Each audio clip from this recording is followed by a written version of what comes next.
Hyundai just dropped some huge EV news. It's the all-new IONIQ 5. Now, at the time that I'm recording this, I don't have a great deal of information just yet, but hopefully we'll be getting more as the day rolls on.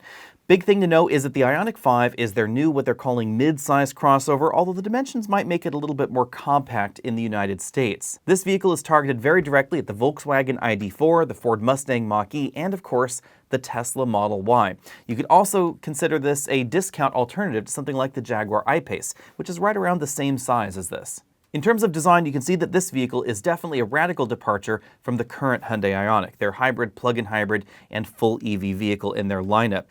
The front end is really square, but it also feels more modern than 1980s square. I'm really interested in seeing this in person because the proportions look really interesting. The side profile definitely looks like an Audi crossover, but you'll notice something. The wheels are really pushed to the far ends of the vehicle. That's because according to the spec sheet, the IONIQ 5 has a wheelbase that's longer than a Tesla Model S or a Tesla Model X, which is a 3-row crossover, and this is a 2-row vehicle that's actually about the same size as the Model Y, or just a hair shorter on the outside.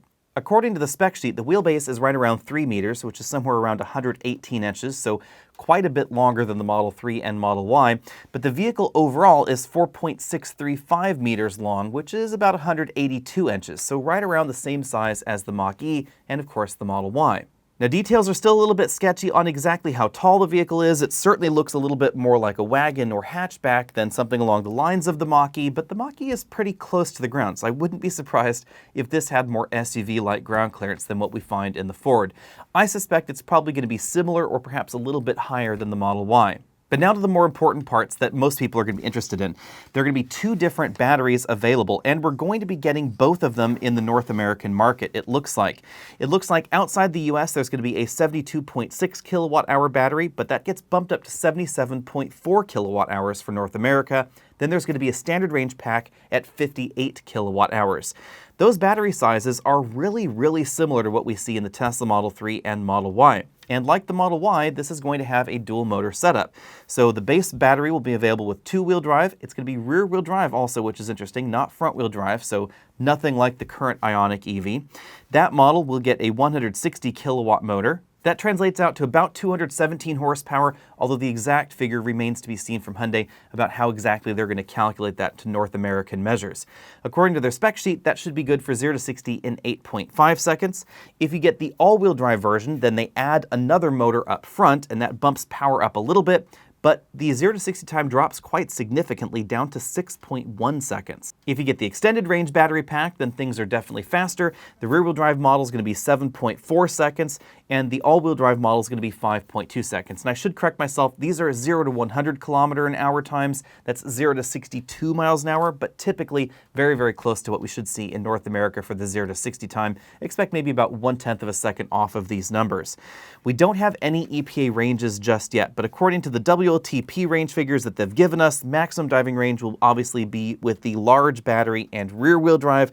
They're quoting 480 kilometers on the European cycle. That's pretty similar to what we see in some of the Tesla models. Again, this is a little bit closer to the Model Y in terms of its size, in terms of its shape, but it doesn't appear to be quite as efficient as the Model Y. So expect the EPA range to come in behind some of those competitors, but likely ahead of the Mustang Mach-E. It could also be quite similar to the Volkswagen ID.4.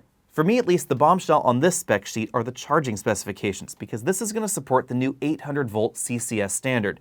That's the same high voltage and high current rate charging standard that we see on the Porsche Taycan, and of course the upcoming Audi EVs as well. According to the spec sheet, you'll be able to go from 10% to 80% battery charge in 18 minutes. That will make this one of the fastest charging EVs in the world, if not the fastest charging EV. They haven't said whether that will be with the small battery pack or the large battery pack, but most likely it's going to be with the large battery pack, because more cells means that you can charge the battery faster. We see something very similar in other EVs out there. Generally, the larger battery pack is the one that can charge the fastest. Another interesting twist here is that it's going to have what they call vehicle to load, and that means basically an onboard inverter, sort of like what we see in the Ford F-150 hybrid. This one's going to be good for 3.6 kilowatts of output. That means you should be able to run 2 microwaves simultaneously. Or if you lived in an area with unreliable power, you could use this to power some small home appliances. You could, for instance, plug in your refrigerator and a space heater, and this would be able to run those 2 loads simultaneously. And to enable it to be used in that fashion, it looks like there's not just going to be a power port on the inside, there's also going to be one behind the charge door. So you'll be able to open the charge door and just plug an extension cord right in and use power from the battery pack. On the inside, we don't see too many details just yet. We don't have any legroom or headroom specifications, but we do have some pictures here that indicate that Hyundai is really thinking about what it's like to go DC fast charging. One of the reasons that we see other electric vehicles out there with games that you can play or other things to distract you when the vehicle is stationary is because DC fast charging takes a while. So Hyundai has decided to go for more of a lounge concept. The center console will be able to move forward and backwards, that we can slide it out of the way, scoot from the driver's seat side to the passenger seat side a little bit more easily.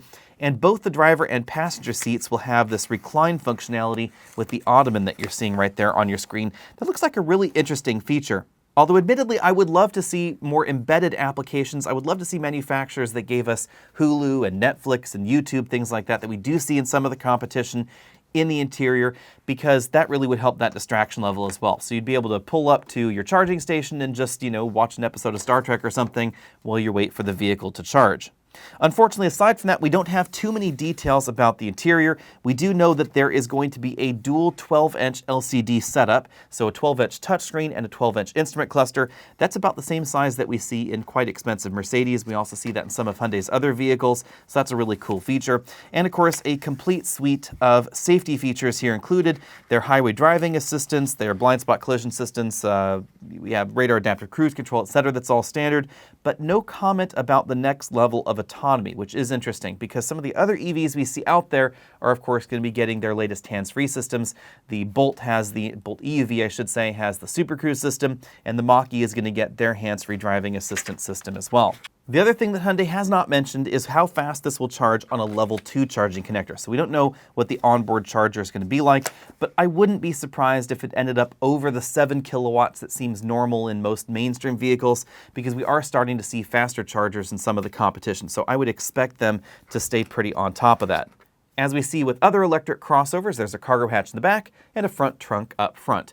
But oddly enough, the front trunk in the US is always going to be the smaller of the two front trunks that are available in the IONIQ 5. If you get the IONIQ 5 outside of North America, then apparently the rear-wheel drive model gets a larger front trunk. I'm not entirely clear why that detail happens here on the spec sheet. According to the spec sheet, we're also going to be getting a lot of environmentally responsible and sustainable materials on the inside. Seats, headliner, door trim, floor, and armrest use eco-friendly, sustainably sourced materials such as recycled water bottles, bioplant plastics, yarns, and natural wools, it says, eco-processed leather with plant-based extracts, and biopaint with plant extracts as well. But the interesting thing there is it appears to still be leather, it's just eco-processed real leather.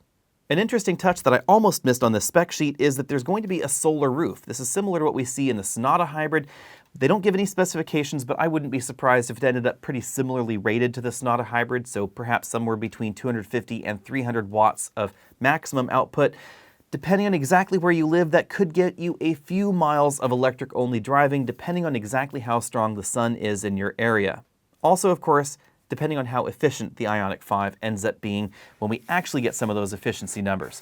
But until we have those efficiency numbers, I have to say the IONIQ 5 looks really, really cool. Let me know what you think about the look down there in the comment section below. And of course, stay tuned because I will get more information to you just as soon as I possibly can. I'll see all of you later.